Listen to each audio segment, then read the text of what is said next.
Round of winter weather has created some dangerous travel conditions, as Ian points out, there all across the state. The 1-2 combo of the snow and then the wind made visibility very difficult out there. Fox 9's Leon Purvis has been out on the roadways all night. And so how are things looking at 9 o'clock, Leon? Well, Kelsey and Randy, we're actually on 94 westbound. So here's a current look at the road conditions. Let me just pop the camera. You see, this is what we see right in front of us right now. As you can see, there's some snow that's stuck to the ground.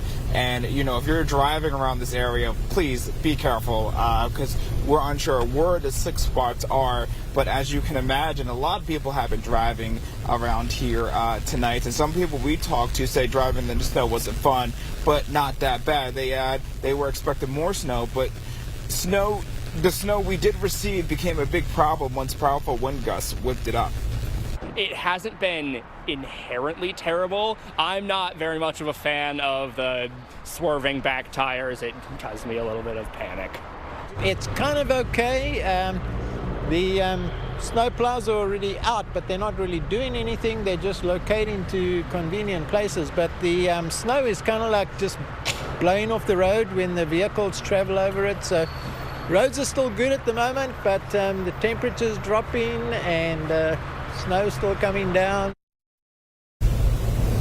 Now, according to the Minnesota Highway Patrol, between 9 a.m. and 8 p.m., troopers helped out with 150 crashes, 14 of them involving injuries. They also assisted with 7 spinouts, 50 vehicles off-road, and 3 jackknife semis. So, again, if you plan to be out here tonight, and as you can clearly see, the roads are not clear on the ground, so be careful, especially if there's other drivers around, or even if there's like no driver around. Just be careful if you're driving with no traffic around, and just take precautions as much as you can. Randy, Kelsey.